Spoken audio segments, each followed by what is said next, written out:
All right, so let's go ahead and look at the chart that we've got down here. So for amounts over 100,000, we've got to look at our chart here.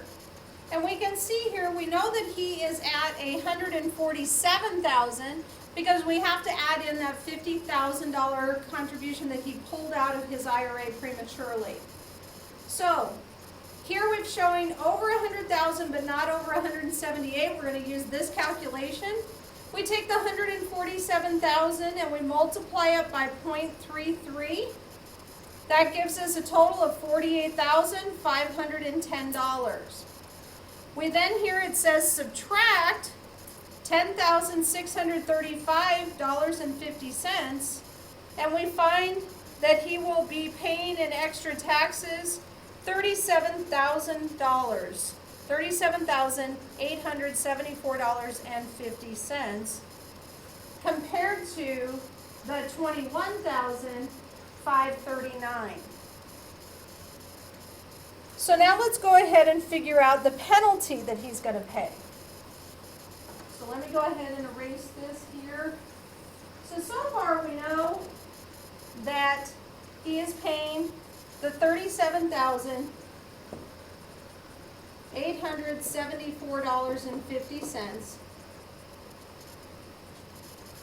And then we're also going to take out the we're going to separate that or subtract that from the difference of what he would have been paying at the $21,539. And we see that it's the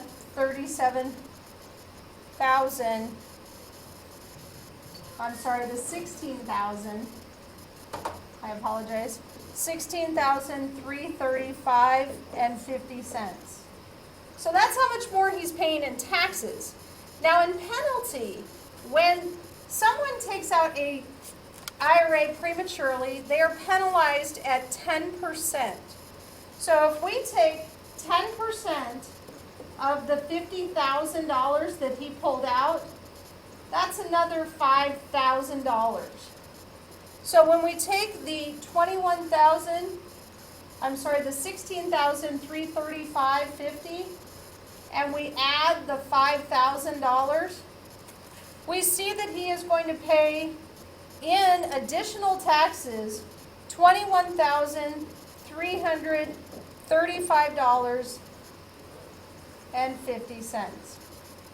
So a pretty hefty penalty in taxes for pulling that out early.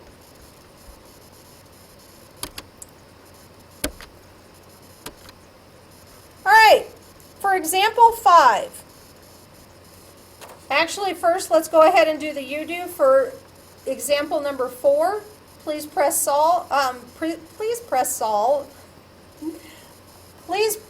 pause and solve this, and then when you come back, we'll go ahead and check this out. All right, let's go ahead and try here.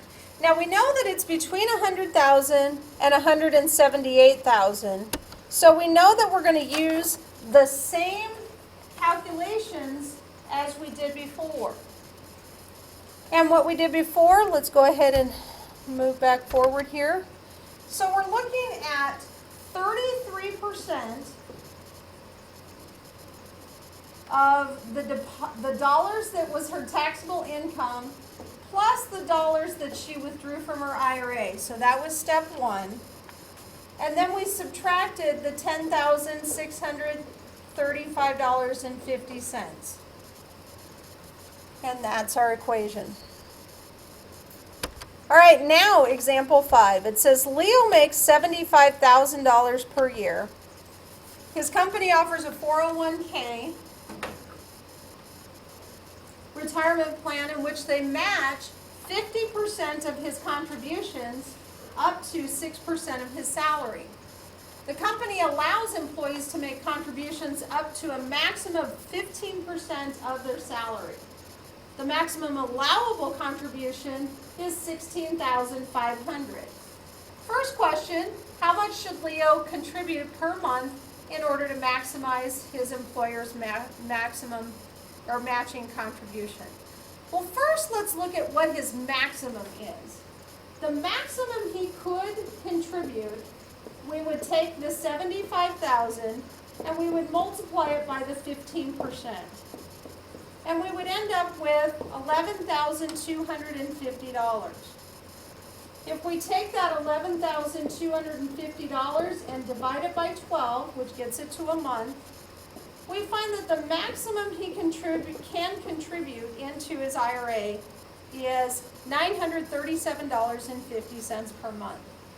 But now let's go ahead and get to the question at hand. It says, how much should he contribute in order to get his employer's matching contribution? So it's going to be the $75,000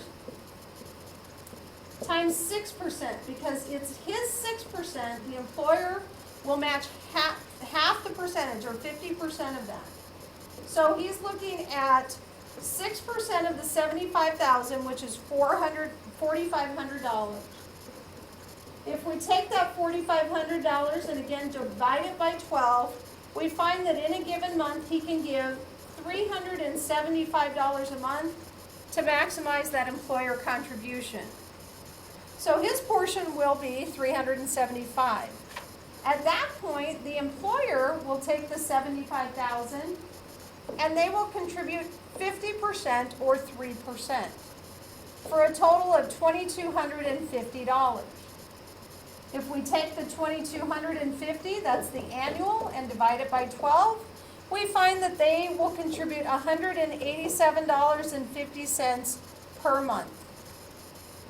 Now if we take the $375 that Leo deposits, plus the $187.50 which the employer deposits, we'll find that each month a deposit for $562.50 can be made.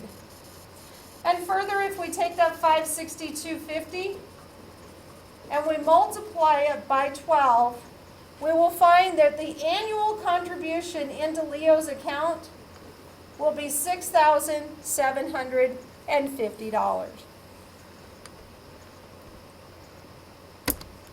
Now for our last you do. It says Robin makes D dollars. Her employer will match her IRA for contributions up to P% of her salary. Write an algebraic expression for Robin's monthly contribution if she only wants to match the maximum amount matched by her employer. So go ahead and complete that. Press pause. When you're ready, come back and we'll finish it out. All right, first of all, we've got that Robin makes D dollars. And we're looking at the percentage as a decimal. So remember, to take that percentage and make it a decimal, we're actually dividing by 100. So it is her D dollars times her percent divided by 100, which gives us the decimal. That's the annual. And by dividing it by 12, we get it to monthly. And how did we do? Good job, everyone.